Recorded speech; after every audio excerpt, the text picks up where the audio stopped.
Service learning to nowoczesna metoda edukacji, w której studenci zdobywają wiedzę i doświadczenie poprzez służbę innym ludziom.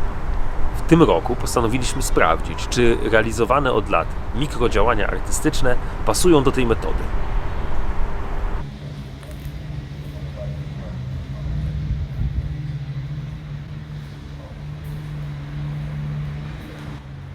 Jest to mikrodziałanie, które ma na celu zwrócenie uwagi ludziom, żeby nie śmiecili. I w związku z tym namalowałyśmy linię po przekątnej tego tunelu. Po jednej stronie jest porządek, jest czysto, a po drugiej stronie są śmieci, jest brudno. Mikrodziałania artystyczne to krótkotrwałe interwencje, które mają za zadanie zmienić jakąś przestrzeń, dodać do niej ciekawy komunikat, wejść w interakcję z mieszkańcami.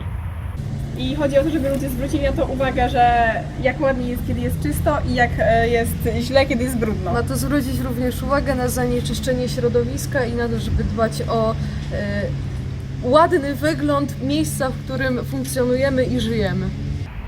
Takie zajęcia, które uczą studentów praktycznego realizowania obiektów w przestrzeni oraz kontaktu z drugim człowiekiem, kontaktu z odbiorcą, mają wielką wagę dla całego procesu uczenia przyszłych projektantów.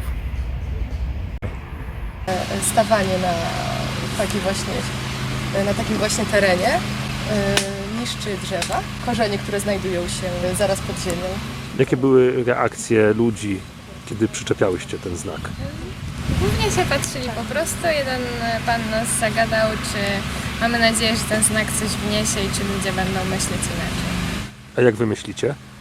Mamy nadzieję, że tak, fajnie by było. W ramach tych zajęć studenci realizują działania artystyczne, które sami planują, projektują, wyceniają. Mają też później obowiązek o nie dbać i ewentualnie demontować, jeśli byłyby na przykład zniszczone lub zużyły się.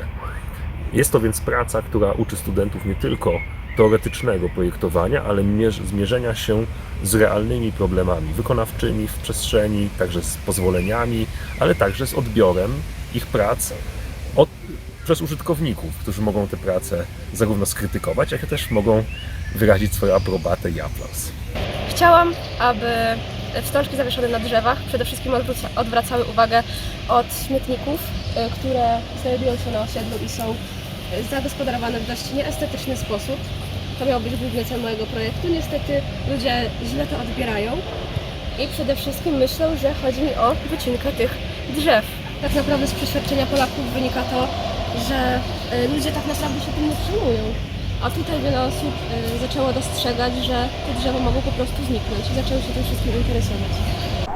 Po realizacji działań stwierdziliśmy, że część z nich faktycznie wpisała się w ideę service learning. Nie było to jednak wcale takie oczywiste. Nie każde działanie praktyczne staje się automatycznie służbą na rzecz społeczności. W naszych działaniach, dla przykładu, zastosowaliśmy środki artystyczne, a kontakt z odbiorcą był dopiero pod sam koniec, kiedy realizowaliśmy pracę. Pozwoliło nam to jednak zmierzyć się z tym wyzwaniem, jakim jest zastosowanie service learning w zajęciach dydaktycznych. W każdej dziedzinie i na każdym kierunku studiów, zanim zacznie myśleć się o wdrażaniu service learning, trzeba odpowiedzieć sobie na pytanie, gdzie jest punkt wspólny między dydaktyką a realnymi potrzebami społeczności. Jeśli chcecie zobaczyć pełny reportaż z mikrodziałań, jest on dostępny pod linkiem.